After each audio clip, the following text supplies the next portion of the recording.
Please reflect with me, if you will. In the stillness of this moment, we reflect upon the past academic year and how we have come together as a community, how we have been faced with multiple challenges and have not merely endured, but prevailed. Respective of different beliefs and religions, we know we do nothing alone. Our strength is dependent upon our individual beliefs and our commitment to a moral compass. We've been blessed with families and friends who have nurtured us, who have given us their hearts, who have supported us through difficult times, and who celebrate with us in joyous moments.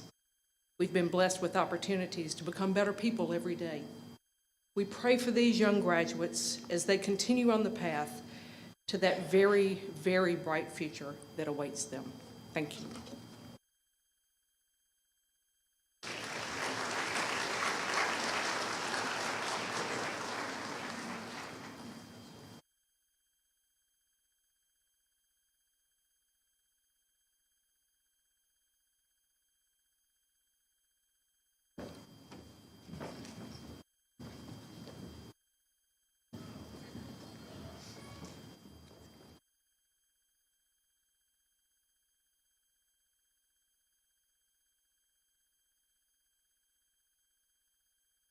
Oh, beautiful for spacious skies, for amber waves of gray, for purple mountains' majesties above the fruited plain.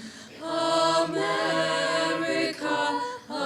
America, God shed his grace on thee, and crown thy good with brotherhood from sea to shining sea.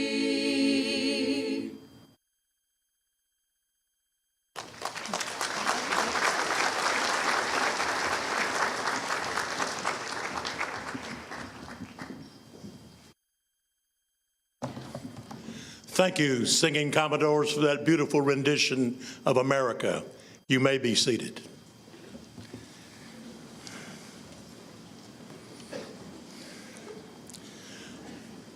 On behalf of the college's District Board of Trustees and our distinguished faculty and staff, it is my honor to welcome you to the 60th commencement exercise for Gulf Coast State College. Graduation is a special occasion each year as we gather to celebrate the accomplishments of our students, faculty, and staff. On this, our 60th anniversary, I believe we are celebrating a graduating class that has been part of our finest hour. Michael struck on October the 10th, 2018, causing this graduating class to lose their housing, their classrooms, and some of their means of financial support. When they returned, they had to complete 2 semesters of work and 1.5 semesters of time. The class of 2019 completed the challenge in curriculum, weathered the storm, adapted, demonstrated resiliency, and in my old coaching vernacular, toughed it out. 83% of the pre-storm students completed their degree, and Our Lady Commodores basketball team found a way to win their 6th national championship.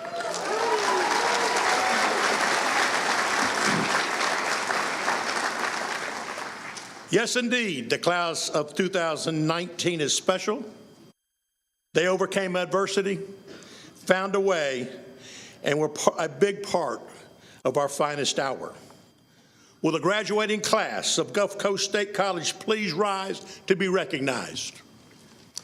Ladies and gentlemen, please join me in applauding this great class.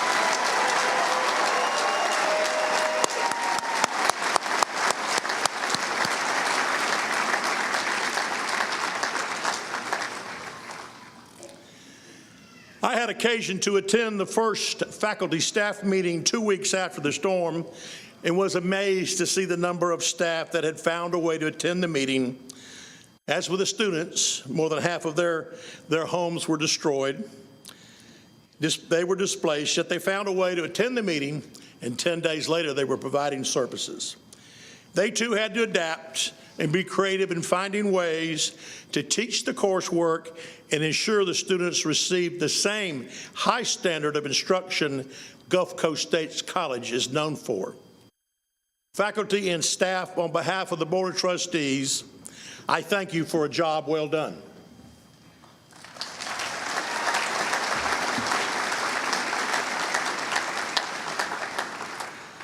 The Gulf Coast State College Foundation is a big part of what makes Gulf Coast State College great. Foundation financial support provides the means for many of our students to obtain their education. In response to the damages caused by Michael, the Gulf Coast State College Foundation stepped up to meet the challenges of recovery by providing $1.5 million in emergency relief and support to our students and staff.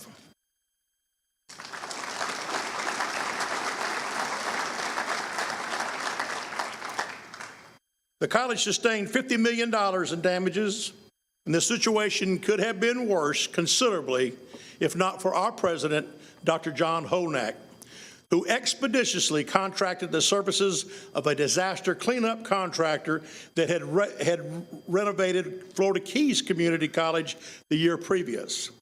2 weeks after the storm, there were 400 workers swarming our campus, restoring and rebuilding the college. At the first meeting with the staff, Dr. Holnack laid out a plan of things that needed to happen to reopen the college before the time deadlines passed and some of our students lost their scholarship support. Many of the action steps contained a recurring refrain: I don't know how, but together we'll find a way. The plan engaged the faculty and staff in the process, and they found a way. At that meeting, Dr. Holnack also provided assurances that their jobs and paychecks were secure and that the college would provide them meals till the end of the semester. There can be no doubt that Dr. Holnack's planning, engagement, assurances, and tireless work provided the momentum to rebuild the college. On behalf of the Board of Trustees, I extend our sincerest thanks to our president, Dr. John Holnack, for the outstanding leadership during this time of crisis and commend him for a job well done. Ladies and gentlemen, please join me in applauding and welcoming to the podium our president, Dr. John Holnack.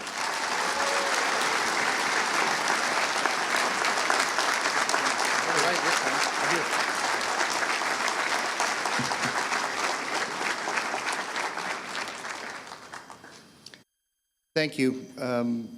To know Gulf Coast very well is to know that it's a team approach to everything. I did nothing different than the other folks that I have the pleasure and honor of working with would have done were I to have fallen by the wayside. So thank you for that recognition, but it should and is shared by us all. Thank you, Mr. McKnight, and I thank all of the District Board of Trustees for your steadfast leadership and support. Your presence and that of the other trustees at this commencement, which is the college's most significant celebration, emphasizes its importance.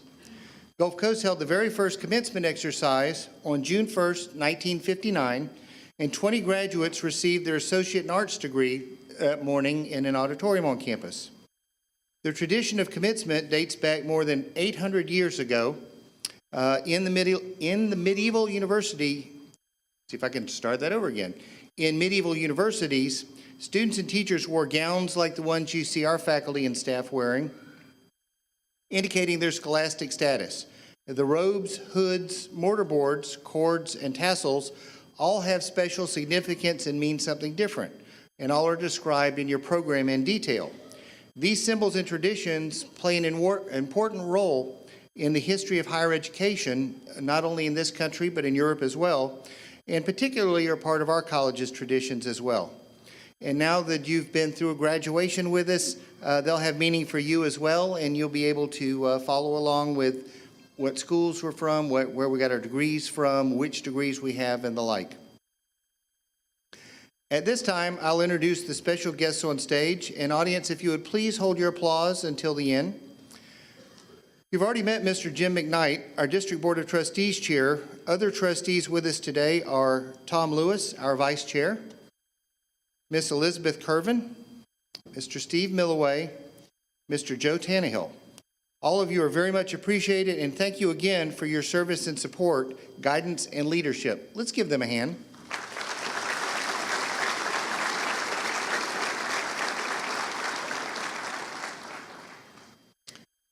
Our other special platform guests today include Colonel Brian Laidlaw, the Tyndall Air Force Base commander, and you'll be hearing more of and from him in a few minutes.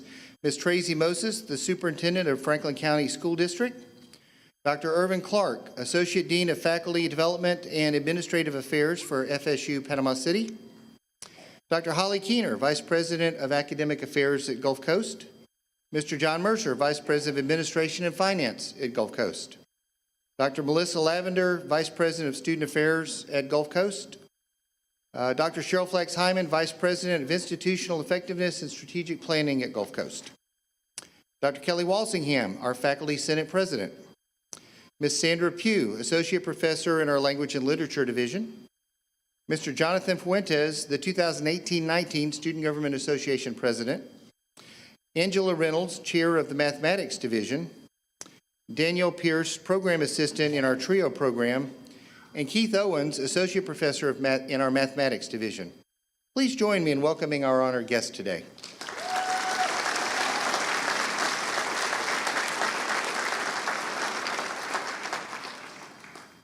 I would also like to recognize a special group of individuals, those who currently serve or have served in the United States Armed Forces. Our administrators, faculty, and staff, many of them who are prior military themselves, are committed to helping our military students, veterans, and their families achieve their educational goals.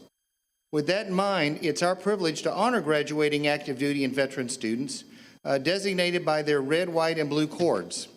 Gulf Coast faculty and staff who served in the military are also wearing those same cords. Will all of the Gulf Coast students, faculty, staff, and members of the audience who served or are serving in the United States Armed Forces please stand and let us show you a token of the respect and appreciation we have for you and your family members.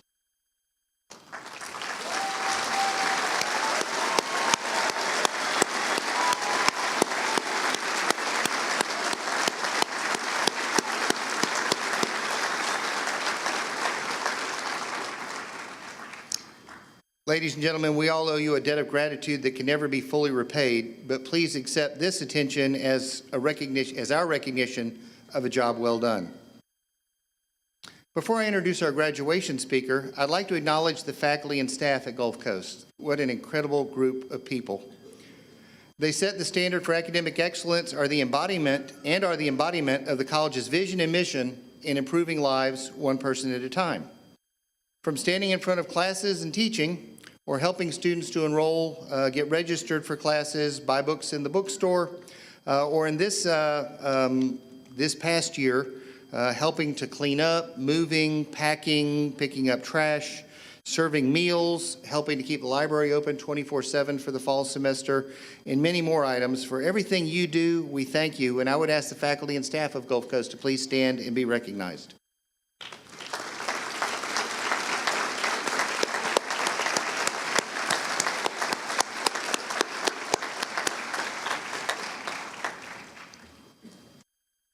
And all the parents, friends, family members in the audience, today your efforts are also to be commended.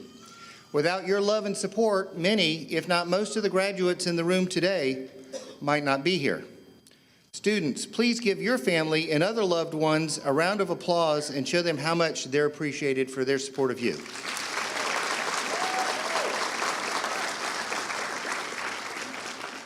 Good job. And now it's with great pleasure that I introduce our guest speaker, Colonel Brian Laidlaw, commander of the 325th Fighter Wing Air Combat Command at Tyndall Air Force Base. As commander, Colonel Laidlaw supports the 23,000 airmen, civilians, contractors, and families who call Tyndall home. To make sure you understand their place in our community, Tyndall represents about 1/3 of the economy in this region. He oversees the training of F-22 Raptor pilots, intelligence officers, maintainers, and other support specialists for worldwide combat assignments. And in a new and unfortunately unexpected role, he is leading Tyndall's recovery effort to build the base of the future. The Colonel was previously Tyndall's vice commander and was named commander in July of 2018. He graduated in 1997 from the U.S. Air Force Academy with a Bachelor of Science in English. He also earned 2 master's degrees, one from Troy University and the other from the National War College, and has attended the Air Command and Staff College as well as the Air War College. This also isn't his first time at Tyndall. He's been here for previous postings, piloting both the F-15 and the F-22. Let's give a warm Gulf Coast welcome to Colonel Brian Laidlaw.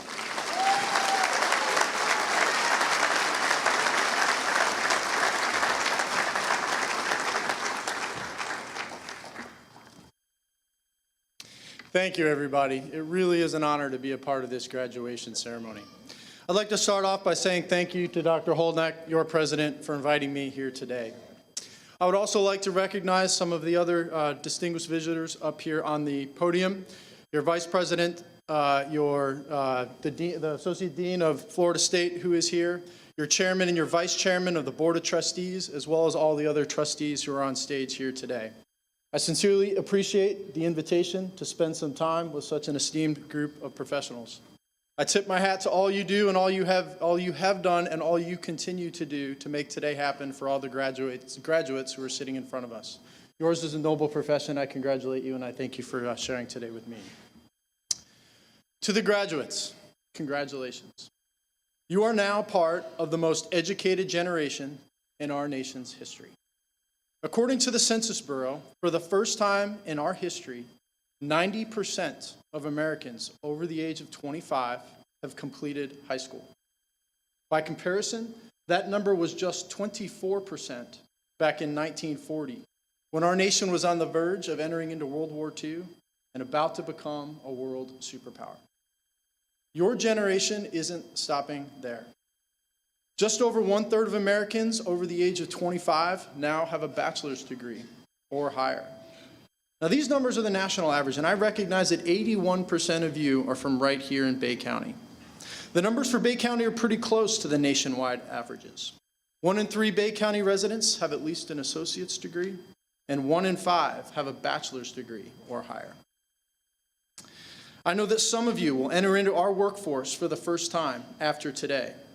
Others of you are going back to that workforce, or maybe some of you never even left. All of you are better equipped to contribute to that workforce with the degree or the certificate that you've earned from Gulf Coast. In fact, after today, statistics show that 87% of you will either be directly employed, you will go on to continue your education, or you'll serve in our nation's military. For some of you, today is a stepping stone to continue your education elsewhere in Florida's state university system. I don't know what your GPA was in your time here at Gulf Coast State College, but I do know that those who have gone before you to the 9 schools in Florida State University system have maintained an average GPA of 3.07. It's a high bar, but the data clearly shows that Gulf Coast has prepared all of you well. Congratulations to all of you for earning a seat at this graduation. No matter where you plan to go next, nobody can ever take this accomplishment away from you. The truth is, we need all of you in our community and in our society. It's going to take the most educated generation in our history to solve the most difficult challenges in our history. So ever since Dr. Holdneck asked me to speak with you today, I've been asking myself one question: why me? Not sure I'm ever going to truly know the answer to that question, but I do know that depending on how this speech goes, he too might be asking that question. Why me? Another thing I'm pretty sure about is that there is very little chance that any of you will long remember who gave the commencement speech at your Gulf Coast graduation. I know I don't remember who gave the speech at my graduation from the Air Force Academy, and I certainly don't remember any of the speaker's main points. Instead, what I do remember as time goes by is when people tell me stories, firsthand accounts of things that happened to them and what they learned from those experiences. For example, I had a professor in college who, when he was younger, flew in the Air Force with a man named Paul Tibbets. As some of you in the room may know, Lieutenant Colonel Tibbets was the pilot of the Enola Gay, the B-29 bomber that dropped the first atomic bomb on Hiroshima that led to the end of World War II. Of course, I don't remember that professor's name, but I do remember him telling us the story of Lieutenant Colonel Tibbets and how he lived his life with no regrets. He did his duty to fly that mission, and after being given a lawful order from our civilian authorities. That was that. It was a black and white issue for him, probably because it had to be. Stories like this one have remained with me over time and through the years. So with the brief time that we have together today, I would ask that you please indulge me the opportunity to tell a few stories. I know full well you won't remember my name, but I hope that maybe, just maybe, you might remember a few of my stories and perhaps find them useful. So I've worn the uniform of our nation's Air Force since the summer of 1993, when I started basic cadet training, boot camp, at the United States Air Force Academy in Colorado Springs. The Air Force has invested a lot of training in me. I found again and again that when life gets tough, we naturally fall back on our experience. We fall back on our training. When Hurricane Michael made landfall on Tyndall Air Force Base on October 10th of last year, and I found myself leading a ride-out element of 93 people on base, and by extension a base population of more than 11,000 people, I quickly, and without even thinking about it, fell back on those 26 years of experience and training. I'd like to share with you a few of those examples. I will say right up front that these stories are military in nature. I cannot change who I am. But I am confident that with just a little bit of creativity, these lessons could easily apply to every single one of you. Lesson number 1, always be there for the person standing next to me. This is a story about accountability. In the summer of 1993, I was one of more than 1,000 new 4th class cadets or freshmen who showed up at the Air Force Academy to be a member of the class of 1997. From the moment we got off the bus at the base of the ramp leading up to the cadet area, upperclassmen were yelling at us to do this or that, and then do this or that again, and then do it again until we get it right. And we never got it right. There was a lot of moving around from place to place all throughout boot camp. Every single time we arrived in a new location, we had to make sure that we didn't leave anyone behind. It seemed a little silly to me at the time, but every single time we arrived in a new location, we ran the same accountability drill. Someone would yell 1. The person standing next to him or her would yell 2. This would continue until each person present would sound off in sequence, making sure everyone had made it to the current location. We never left anyone behind. Fast forward 25 years. It's 12:30 p.m. on October 10th, 2018. I'm standing outside our ride-out shelter on Tyndall Air Force Base. We're standing in the eye of Hurricane Michael. Trees are down everywhere. The roof on our shelter had already blown off, and we still had half a storm to go. It was one of the scariest moments of my life when I looked back toward the beach and I saw the black wall of the back of the eye wall quickly approaching. I immediately ordered everyone back into the shelter, quickly. Everyone looked terrified. After we secured the door, we all huddled up in the bottom floor of our ride-out shelter. As I looked around, everyone was either looking at their shoes or they were looking at me. What do you think I did? I sounded off with 1. The person standing immediately to my left snapped back to their training as well, and they sounded off with 2. We went around the room twice, because that's what I remembered doing 25 years earlier in basic training. I can't explain why that was the first thing I thought about and the first time I had done it in 25 years, but it was. My number 1 priority was to make sure that we didn't leave anyone behind. The lesson: always be there for the person standing next to you. Lesson number 2, earned trust lasts forever. When I was at the academy, I took 21 to 24 credit hours every semester. That was 7 or 8 classes each semester. Our days started early. We had to be out at the morning meal formation, started about 0700 if I remember correctly, and we would all march to breakfast. We would go to classes all morning, and then we would get back into formation, and together we would march to the noon meal formation and eat lunch. Someone once told me that the noon meal formation at the Air Force Academy was the most popular tourist attraction in the state of Colorado. Now, I don't remember who told me that, and quite honestly, I don't even know if that's true, but I do remember them telling me that story. After our afternoon classes, many cadets would attend military training or intramural athletics. I would go to lacrosse practice. For me and the others on the lacrosse team, lacrosse was our outlet. It was a few hours each day where we could work extremely hard, playing a game that we loved. We won or we lost together as a team. Most days we left the field completely exhausted. Afterwards, we made the long walk back up the hill to the cadet area. We'd grab a quick dinner, usually to go, and then either back to our dorm or to the library for a few hours of study and homework every night. We formed friendships and learned to trust each other during those few hours of reprieve that we got each day on the lacrosse field. In short, we had each other's backs. I was sure even at the time that those bonds would last forever, if I only had any idea.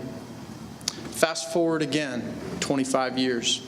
On the morning of October 11th, day after the storm, I drove to our flight line with my vice commander and my wing superintendent. We had sunglasses, we had work gloves, and we had a pickup truck. And we had to clear a runway. By hand, we cleared all the debris off one of the 1.5 mile long runways at Tyndall Air Force Base. It took us a few hours. A few hours after that, 2 CV-22 Osprey tilt-rotor aircraft came screaming down our runway. When they landed, a team of Air Force combat controllers drove off the back of the ramp, armed with mini bikes and completely geared up, ready to go. You know who came off that plane right behind them? A guy by the name of Colonel Mike Conley. He's the commander of the 1st Special Operations Wing at Hurlburt. Now that might not mean a lot to you, but it meant the world to me. You see, Mike and I were teammates on the lacrosse team back at the Air Force Academy. It may have been years since I'd seen him, but he walked straight up to me, gave me one of those bro hugs that any athlete can appreciate. He said, "I've got you, brother, and we're here to help." That was the moment, the first moment, that I remember thinking, we're going to be all right. Over the next couple of weeks, Mike and his team, along with many others throughout the Air Force, sent us supplies and manpower that we desperately needed in the days immediately after the storm. Mike's team even went out of their way to take care of our families who were slowly working their way back towards Hurlburt and Eglin from their evacuation locations. After 25 years and 2 very different career paths, Mike still had my back. The lesson: earned trust lasts forever.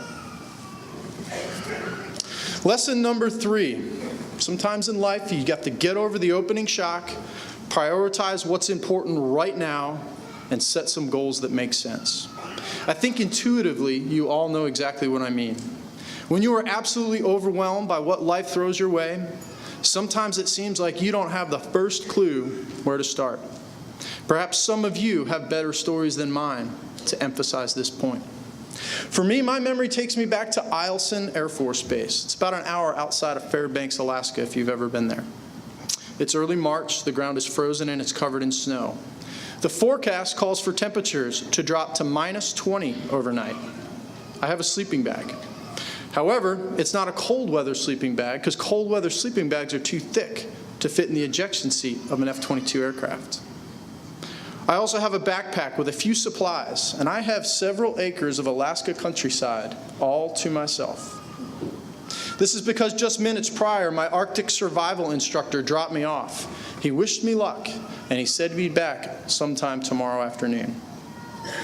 I quickly realized that if I don't prioritize what is important right now, I could very well freeze to death. I needed to get over my initial "this sucks" reaction and set some goals that make sense. I only had a few hours of daylight remaining based on the time of year it was in Alaska, so I spent the next few hours building a snow shelter out of fallen trees, pine boughs, and a ton of snow piled on top. Food and water could wait. I needed a shelter for my paper-thin sleeping bag. So as the day turned to night, I got in that sleeping bag, and I shivered all night long, staring at the roof of my snow shelter, really hoping that it wasn't going to cave in on top of me. But I survived. I made it through the night just like my training predicted that I would. I thought about that night in my snow shelter in the middle of Alaska for the first time in a really long time, about 6 months ago. It was the morning of October 12th. It was about 5 o'clock in the morning. I was sitting at a table in a break room next to a coffee pot in an office complex where I'd pitched my cot to grab a couple hours of sleep. As I was sitting there on my second or third cup of coffee, I saw a few of our engineers go walking by. They too were getting off to a very early start that morning. They were hoping to start doing their airfield assessments at first light, which was still a couple hours away. I thought to myself once again, this sucks. And then I thought to myself, I need to get over opening shock and come up with a plan that makes sense. The first words I wrote on the blank piece of paper sitting in front of me were, quote, "We'll be better today than we were yesterday." That was the goal. What I wrote next on that piece of paper was the initial plan for the recovery of Tyndall Air Force Base. And in many ways, we're still executing that plan today. If I could just make today a little bit better than yesterday, it will be a successful day. If I can just make it through the night without freezing to death or having this snow shelter that I just built by hand collapse on my head, I'll be all right. The lesson: when life throws you curveballs, and it will, get over the opening shock, prioritize what's important right now, and set a few goals that make sense. The last lesson that I'll share with you today is lesson number 4.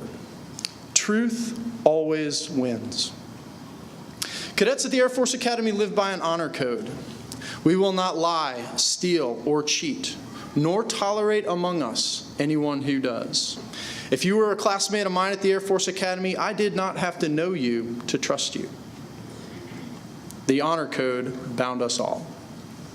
About a month before graduation, after nearly 4 years at the Academy, I popped on the Academy's version of jury duty.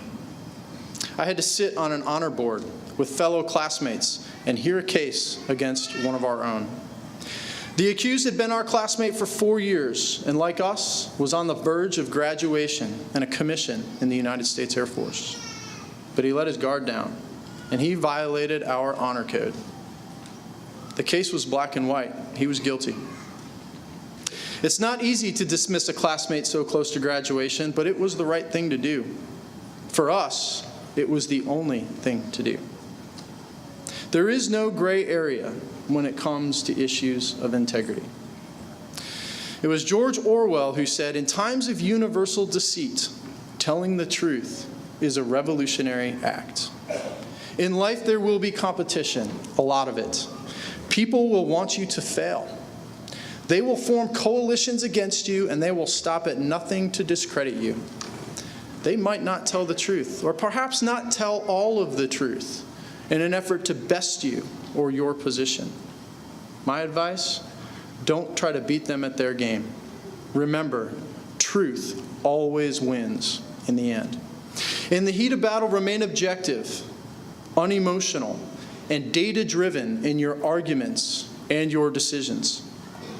I believe that in the long run, the truth always comes to the surface.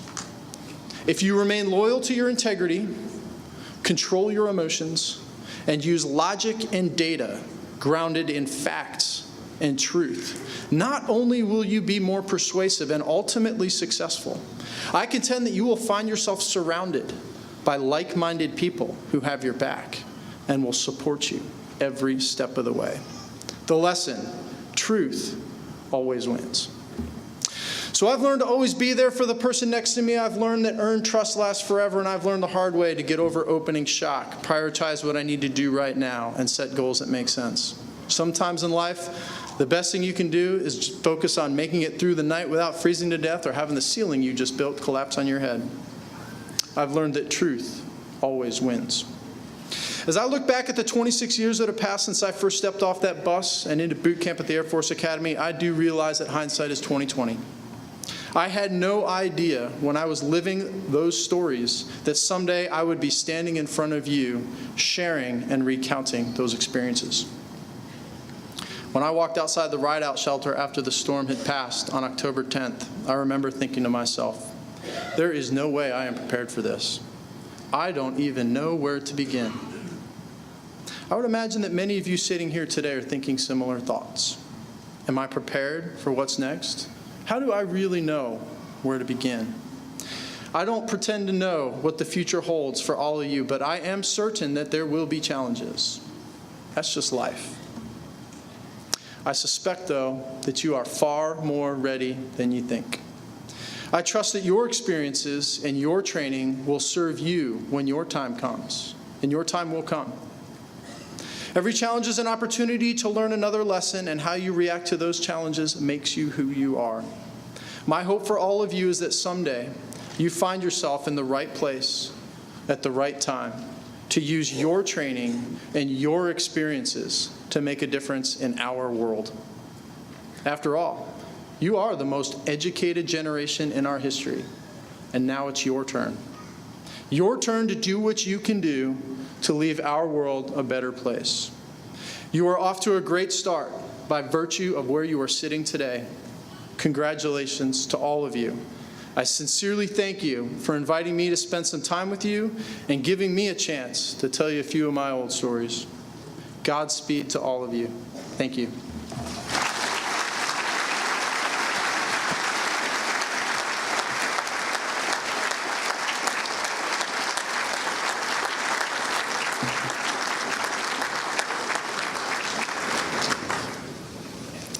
Colonel, thank you for sharing your story with us today. Now more than ever, we appreciate your dedication, your leadership, and your support of this community's future. And there is much that I don't know in life and that I know and things I don't know in the world, but one thing I'm sure tonight is that we will likely not die from freezing to death. I'm about as far from that as you can get. Now, Vice President Holly Keener will present the members of the graduating class and will assist me in conferring their degrees and certificates. In celebration of academic excellence, we will recognize our honors graduates with special medallions and would invite you to applaud their accomplishments. Dr. Keener.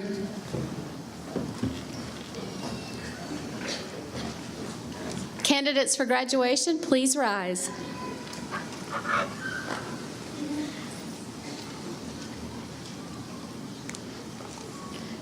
Dr. Holdnack, I present to you the graduating class of 2019. Each student, go ahead.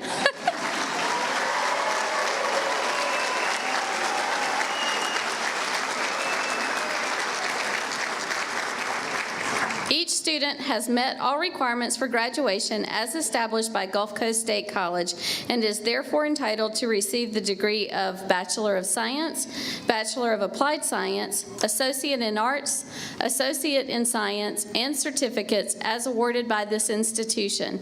These students have been officially approved for graduation by the faculty and administration of Gulf Coast State College. Thank you. This is the best part. By the power vested in me by the District Board of Trustees and the laws of the state of Florida, I confer upon you all the degrees of Bachelor of Science, Bachelor of Applied Science, Associate in Arts, Associate in Science, and certificates with all of the rights, privileges, and honors that so rightly belong to you as 2019 graduates of Gulf Coast State College. Graduates, you may now move your tassels.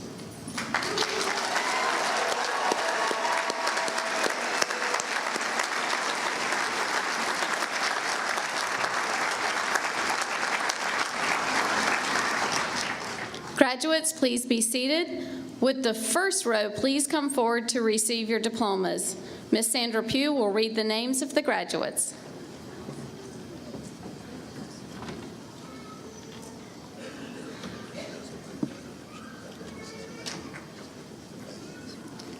Johnny Atwell.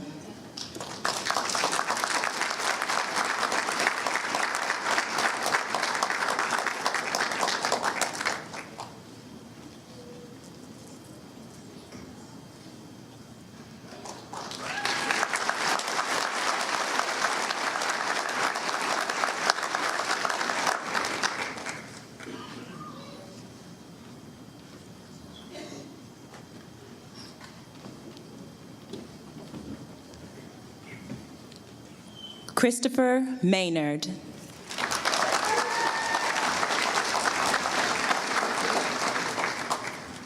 Grace Ann Aarons.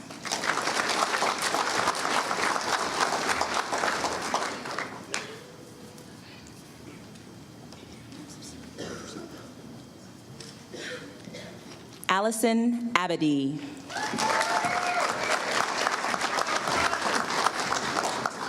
Mohammed Abdul Dame.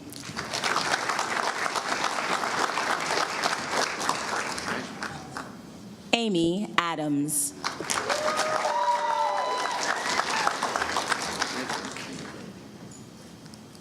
Danielle Alexander.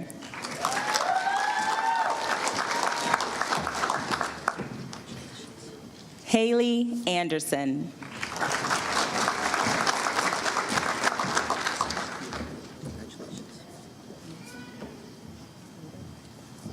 Nathan Bader.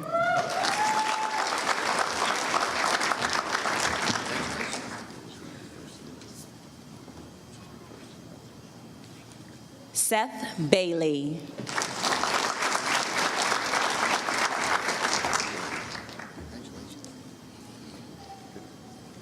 Kristen Bain.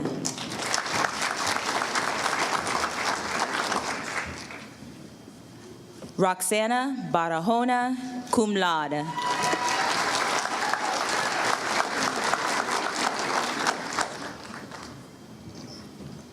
Dominique Banks.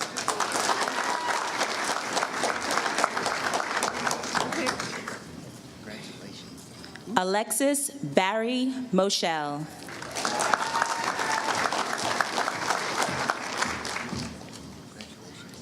Kyron Batson.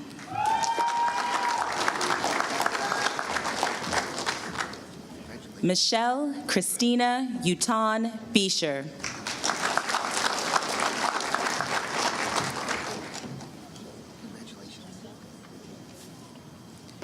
Tiandra Bell.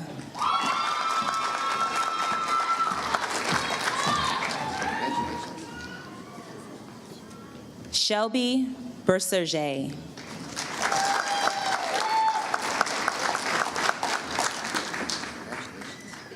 Erica Bailey, summa cum laude.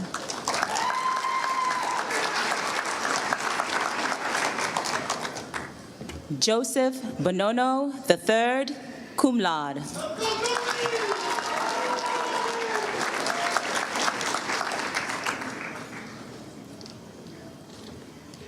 Dalton Brammer.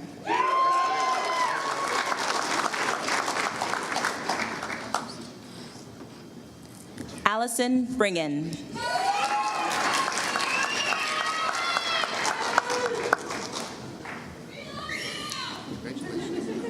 Zoe Brown.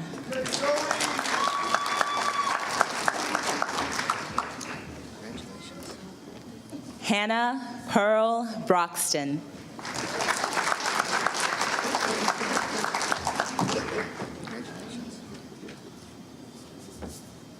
Diane Beatty Brundage.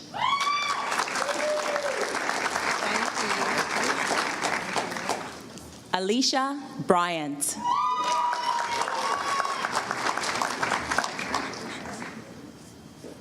Paulina Cabezas.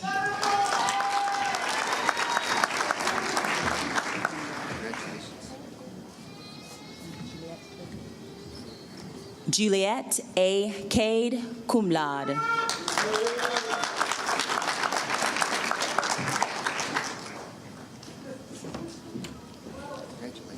Ashley Carey.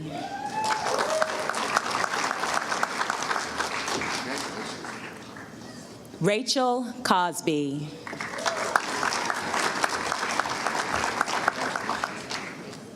Connor Chambers.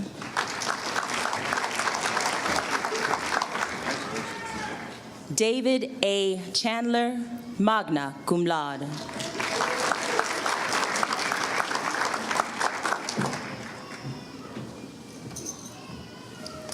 Brittany Louise Cherry, cum laude.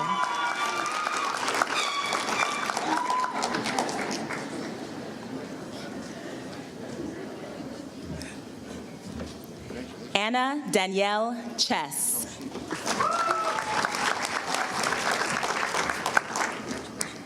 Alex Christodoulou, magna cum laude.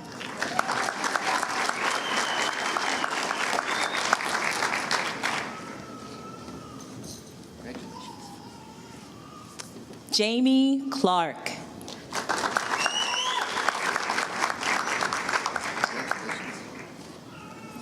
Emily Renee Cobb, summa cum laude.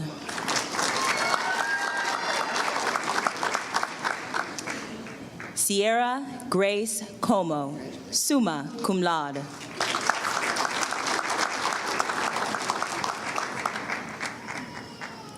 Demetrius L. Cox, cum laude.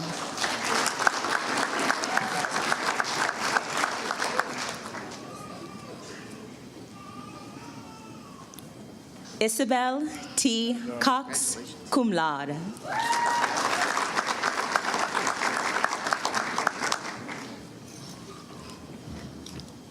Caitlin Crocker, cum laude.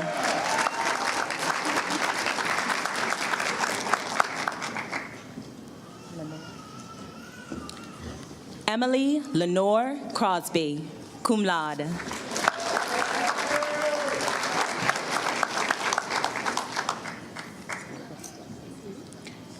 Kristen Diane Cummings.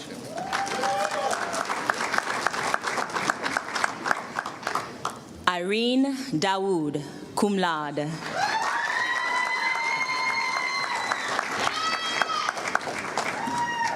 Chloe Taylor Davis, summa cum laude.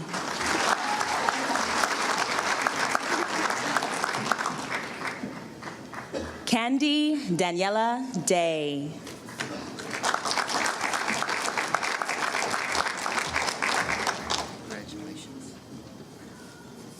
Destiny Ariana Delgado, cum laude.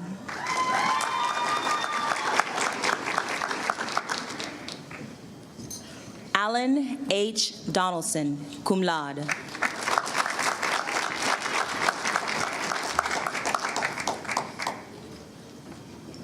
Kara Ashland Downing.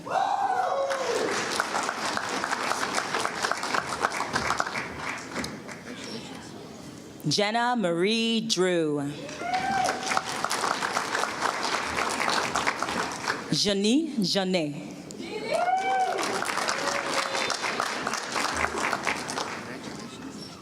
Abby Grace Ernest, summa cum laude.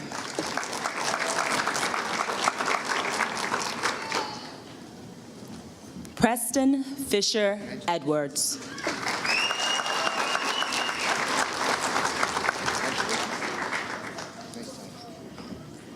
Sohaila Elamir, summa cum laude.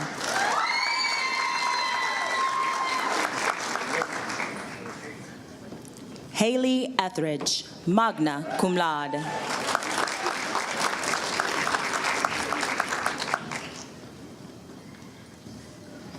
Elizabeth Everett.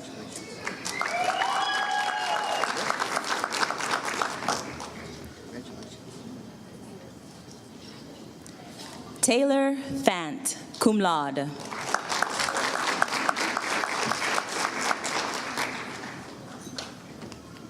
Brittany Nicole Fantini.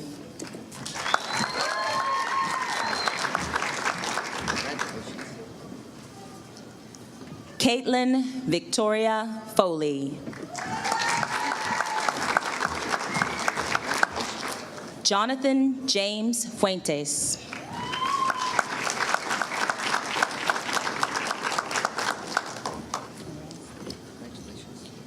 Kevin Daniel Flores.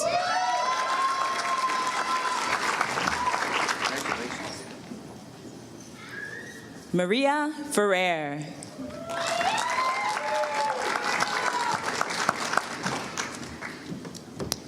Rachel Alexandra Flanders, summa cum laude.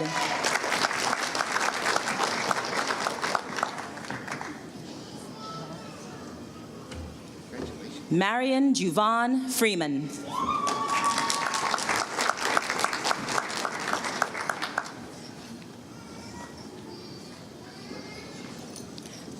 Ariane Gauthier.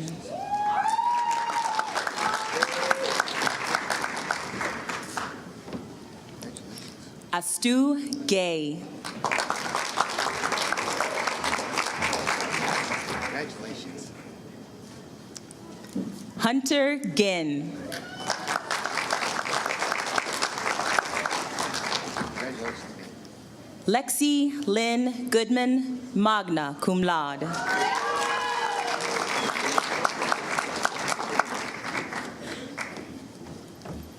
Lorette Marie Greenfield, cum laude.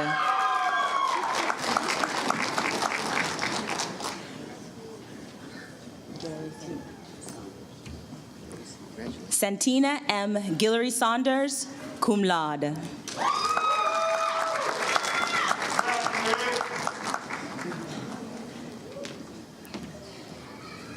Aliana Haddock, magna cum laude.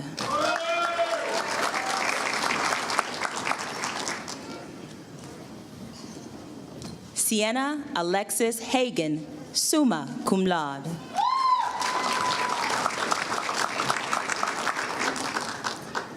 Savannah Michelle Harrison, summa cum laude.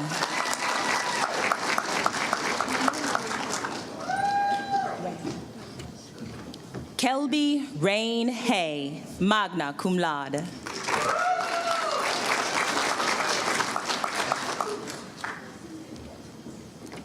Tiffany Hiller.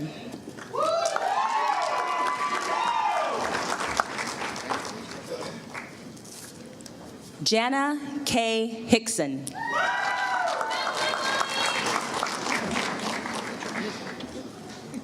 Hannah Elizabeth Hogan, cum laude.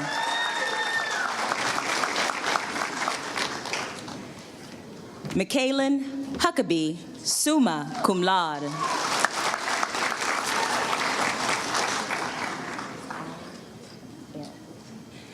Aaron Michael Hudson, cum laude.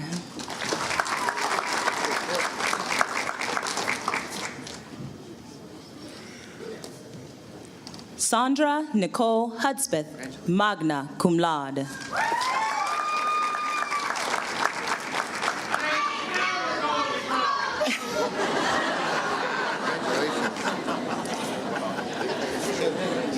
Daniel Dakota Humphreys, cum laude.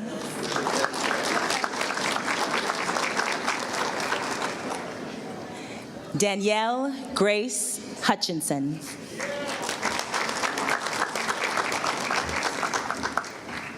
Kirsten Hyder, magna cum laude.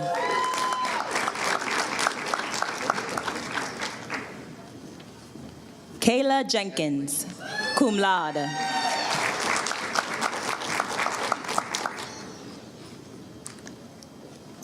Alexis Brooke Johnson, magna cum laude.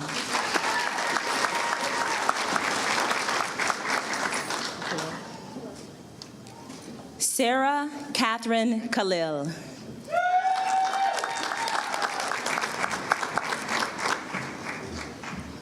Linda Emily Keene.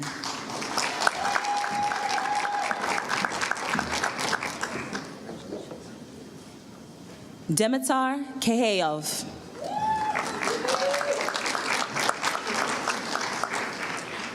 Cum laude. Bryce Allen Kent, cum laude.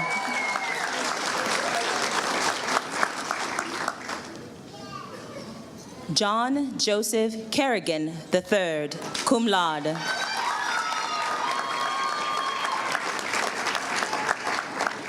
Tonkishla King.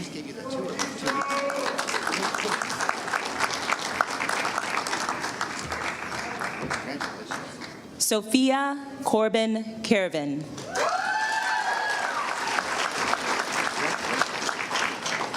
Cody Lack, cum laude.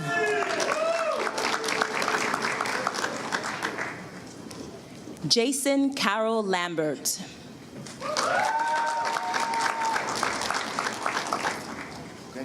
Alyssa Lang, magna cum laude.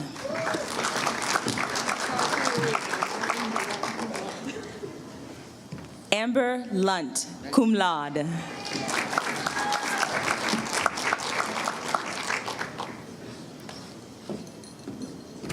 Elizabeth Marie Maddox.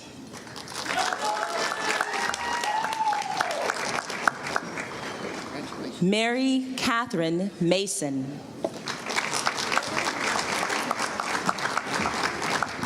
Philip Markovic, cum laude.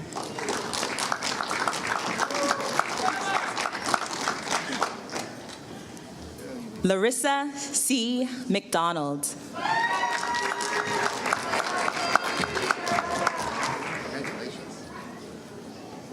Kayla N. McKenney.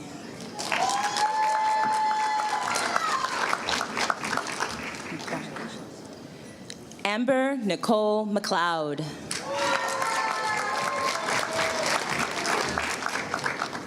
Eric Mendoza.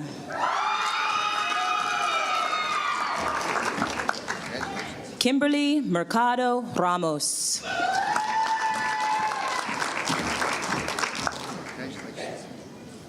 Mariami Mikadza, magna cum laude.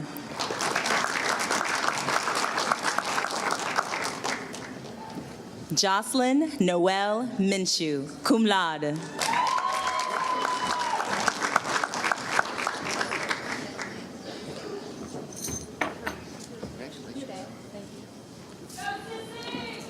Bianca Pure Morales.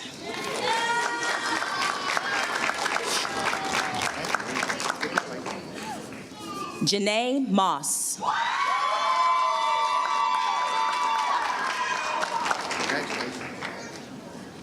Ricky Motley.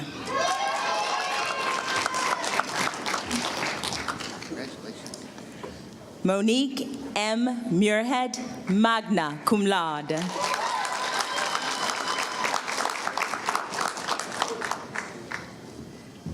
Lestacia Anise Murphy.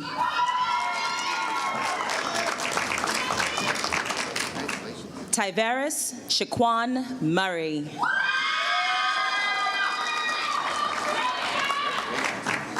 Mohammed Musa.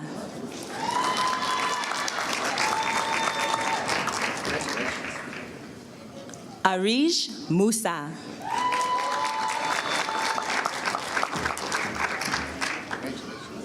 Jessica Neal.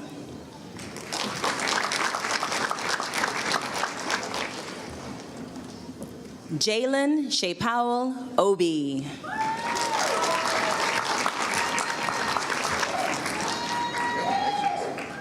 Jessie Lynn Oliver.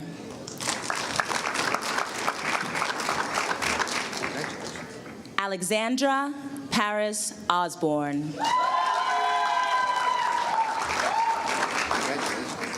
Joshua Scott Owens, summa cum laude.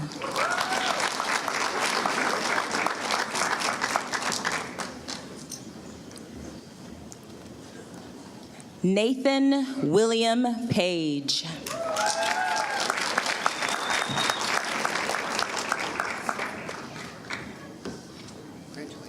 Natalia Pan.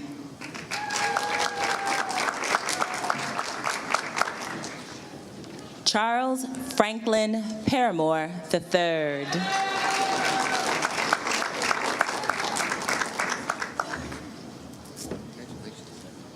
Sagar Patel.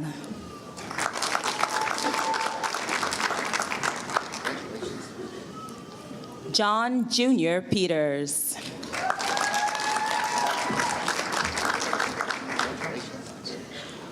Paolo Picone.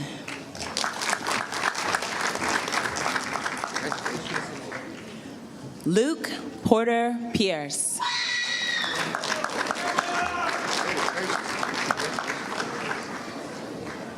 Jada Elizabeth Pierce.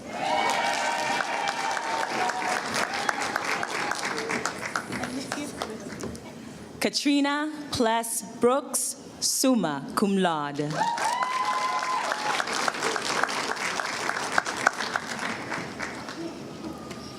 Chad Prescott.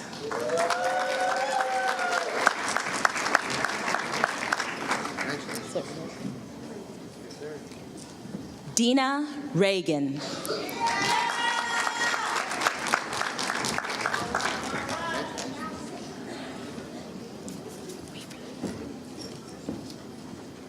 Allison Reynolds.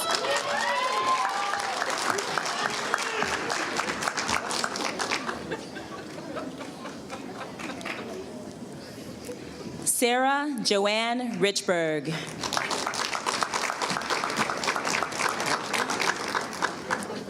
Christina Elizabeth Ricks.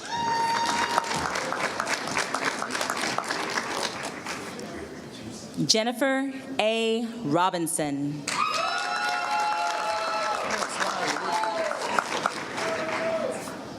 Kirsten Drew Robinson, magna cum laude.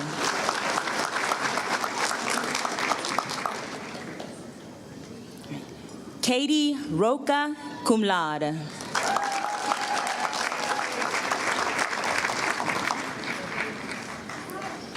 Naya Evian Rogers.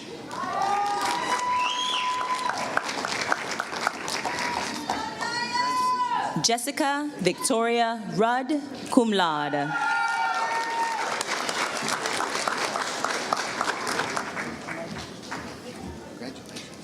Megan Scott.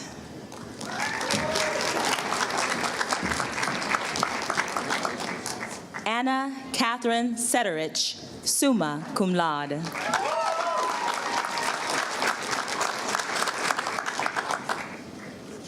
John Howard Smith.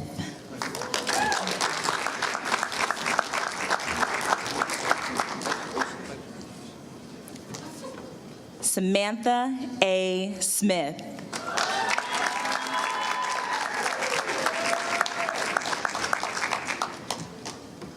Huey M. Strickland.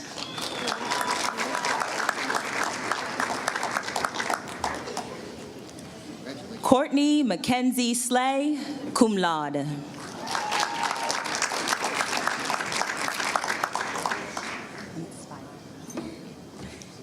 Phaedra Spires.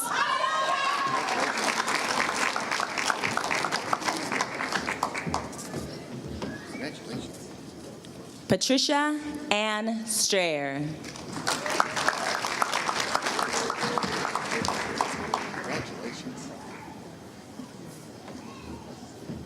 McKenna Joy Taunton, cum laude.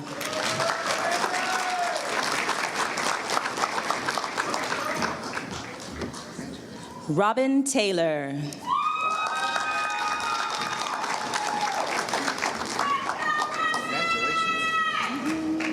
Curtis E. Turner, Jr.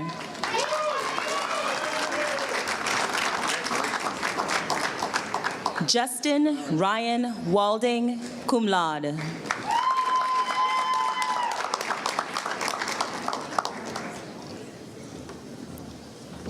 Shannon Marie Walding, cum laude.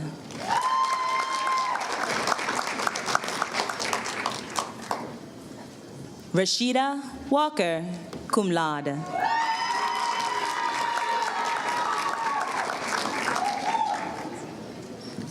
Crystal Nicole Walsh.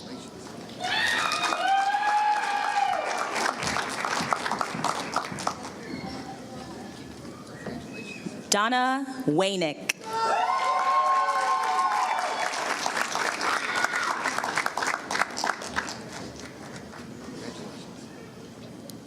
Alexis Jean Weathers.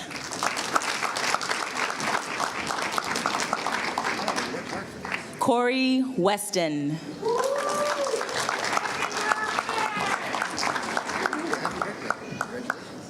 Maridel T. Whitten.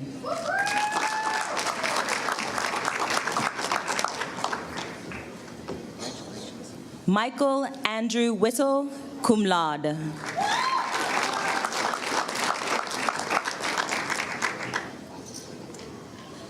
Kara Michelle Williams.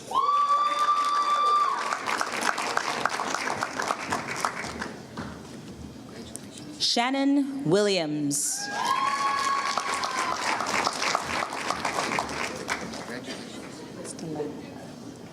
Tatiana Delaney Wilson.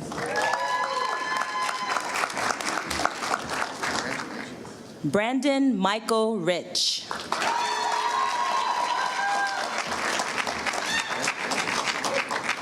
Whitney Catherine Suzanne Wyatt.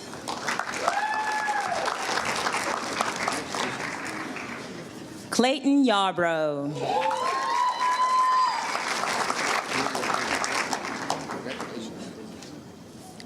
Abdul Rafe Zafar.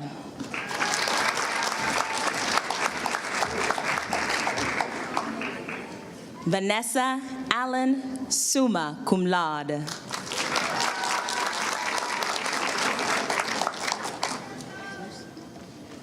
Zeus Jones, cum laude.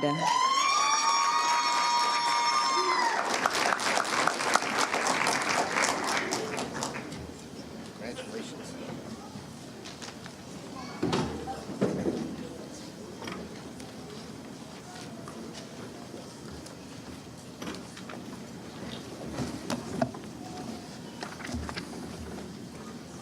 That was a blast. That was a blast. Ladies and gentlemen, I present to you the Gulf Coast State College class of 2019. Please give them all one final round of applause.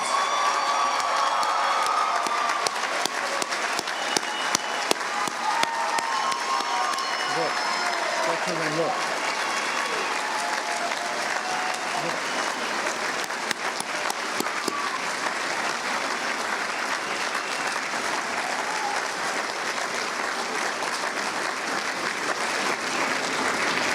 What I was trying to get y'all to do is they were giving you a standing ovation, so you just have to take my word for it now. As this ceremony comes to a close, I wanted to acknowledge your collective persistence and determination, as well as the sacrifices you've made which have led to this moment in time. With your indulgence, I'd like to share an excerpt of a report that I made to the Gulf Coast State College Foundation at their annual meeting this year.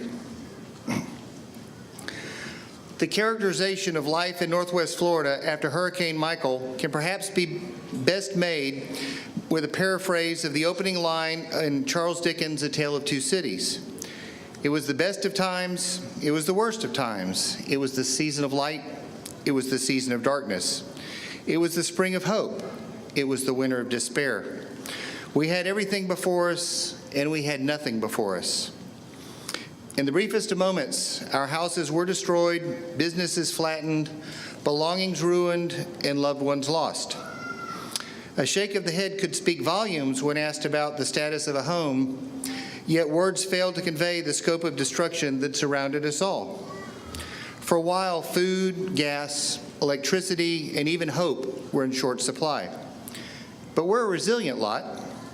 The winds died, the water receded, the sun came out, and we greeted our friends and loved ones with hugs and tears. There were lots of hugs. We learned that people we've never met really care, and that seemingly endless lines of trucks of every sort brought us back from the brink of hunger, sickness, and despair. We helped each other pick up, clean up, and then begin to rebuild.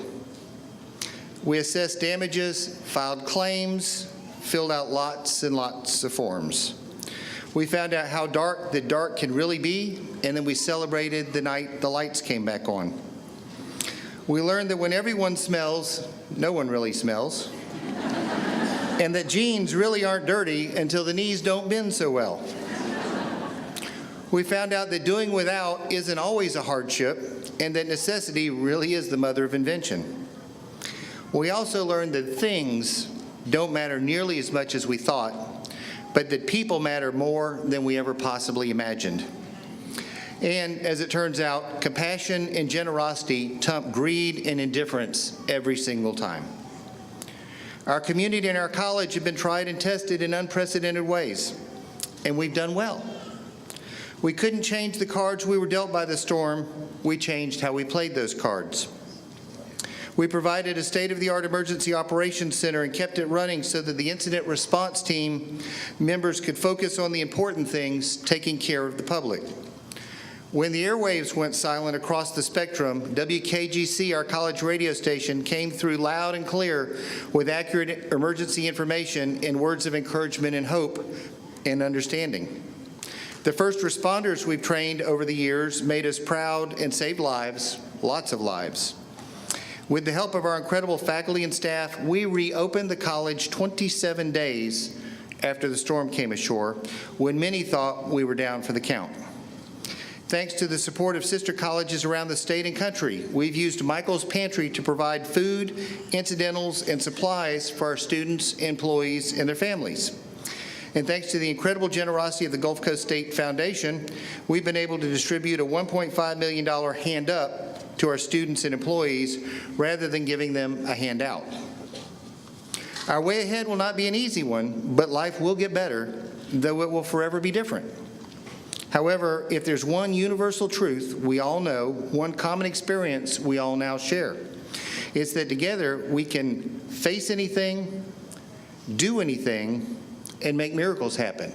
We are Gulf Coast. Graduates and guests, we still have a long way to go, but we continue making steady progress as we move forward together. And all of you, our newest alumni, are proof of that progress. You have overcome incredible obstacles to earn the right to walk across this stage today.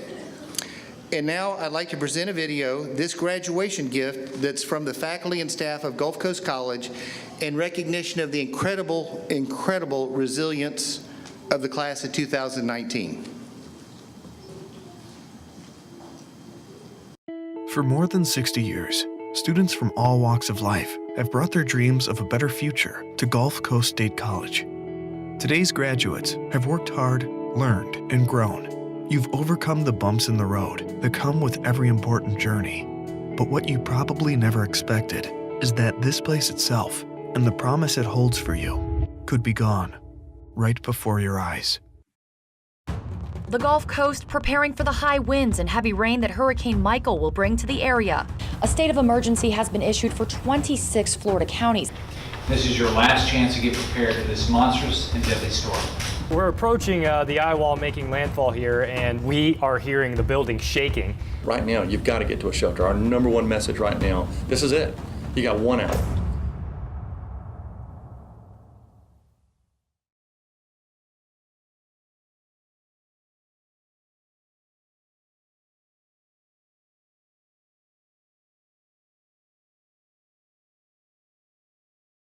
This morning, Florida's Gulf Coast, Panhandle, and Big Bend are waking up to unimaginable destruction.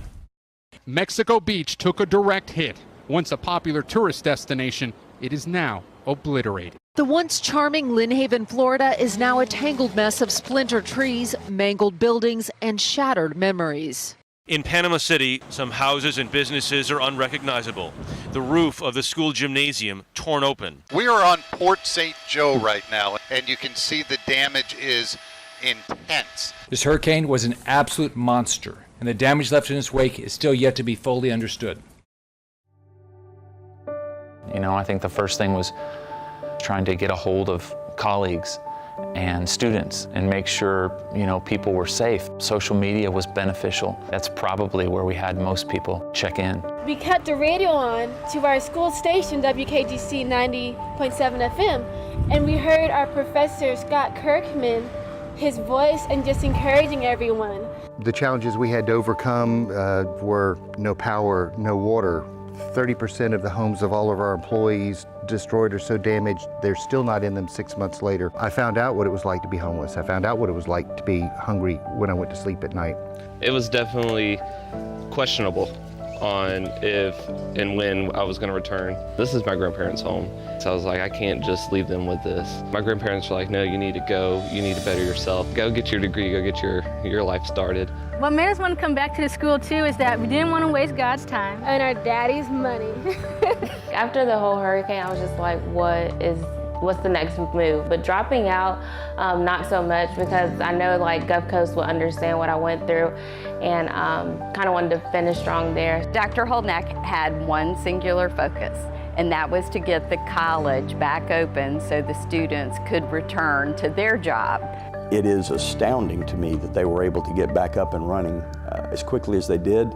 Large universities would not have been able to pull off what Gulf Coast did for their students, and frankly what their students did for Gulf Coast.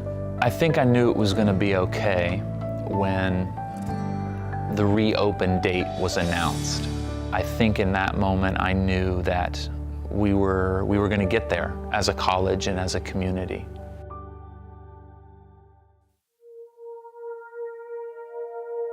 On Monday, November 5th, all the students came back. I remember going into class and the students coming in, and I just started crying because it was a relief to see my students. They were okay, they had survived, and they were back and ready to do work. We were in the middle of rehearsals actually for a production, and their first question was, are we still doing the show? And I'm like, let's make sure everybody's okay first. But I reassured them that the arts would continue. This community was going to need them to give shape to the chaos around us, and we were able to do that. A lot of people that aren't in Panama City or from this area have no clue how much we're still struggling. But this is where my roots are. This is where I was born and raised. This is where my family is. This will always be my home. This class could have given up, called it quits, cut your losses and moved on. But you didn't. You proved to yourselves and to everyone around you that the power of a dream is stronger than wind and rain, that even a storm capable of demolishing buildings cannot diminish your spirit, and that out of the deepest darkness, a ray of light can still shine through. This year's graduating class, look at what they've been through, the devastation, and they're here, and they're going to graduate on May the 3rd. They get to say, we did it. To have the resilience and the determination and just the grit to be able to come back to school after a hurricane, I commend them for their commitment to education and their commitment to excellence. The word that comes to me is resilience. The fact that they returned so quickly and they are on target to graduate is going to make them successful beyond our wildest dreams.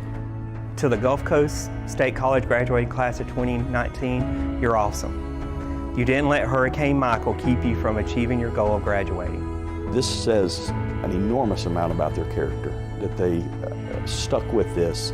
This graduating class should have no doubt at all that they have what it takes to go as far as they want to with their education. To this graduating class, I guess I would say you overcame amazing obstacles, and it's not a cliche. There was a collective obstacle this time that probably only the people in this room truly understand, and the fact that you all are here and did it,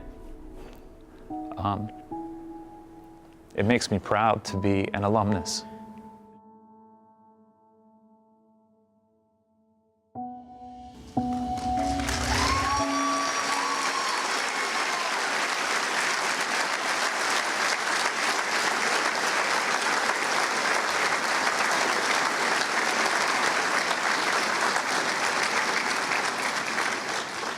Excellent. I see people wiping their eyes. Perfect. So my father grew up in New Jersey, and according to him, he walked uphill through the snow to school and home every day, even in the summer. One day, you'll be able to tell your kids, your grandkids, and maybe your great-grandkids, you think that was something. I walked to school in 160-mile-an-hour winds. So, for the rest of your life, when you're talking with people and they say, you know, where'd you go to school, when did you graduate, some of them are going to connect Northwest Florida, Bay County, Gulf County, Franklin County. They're going to connect the dots in the time frame, and they're going to say, oh, you were a Hurricane Michael victim. I need you to correct them. Say, no ma'am or no sir, none of us were victims. We were survivors, but it was on us to make sure that we persevered.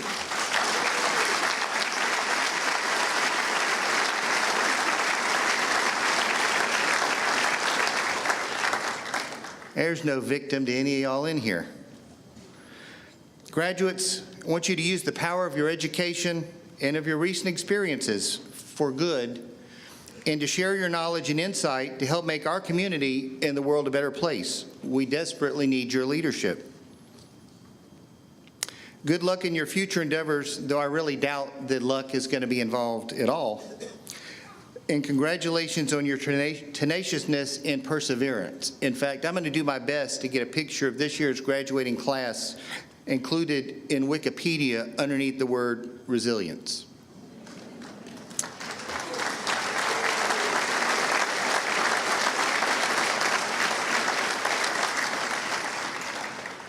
One last thing I'll share with you all, graduates. A lot of people are calling this the forgotten hurricane. Washington's forgotten us, Tallahassee's forgotten us, people down the street have forgotten us. I don't know whether that's true or not, and history will show where things stand, but I can tell you one thing that you can take to the grave with you. The faculty and staff at Gulf Coast State College will never, ever, ever forget the graduating class of 2019. Congratulations.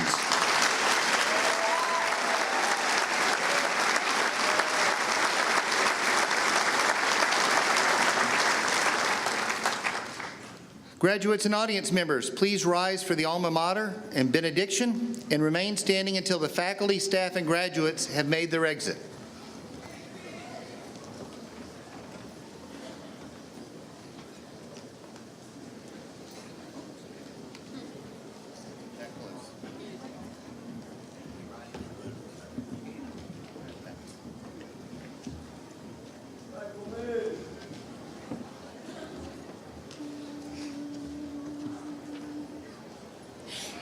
Near the shores of clear blue waters, hail our alma mater. With our voices we pledge our loyalty. Hail our alma mater, our cherished tradition, strong and bold. Hail to thee, the blue and the gold. In our hearts and minds there will always be Gulf Coast State College.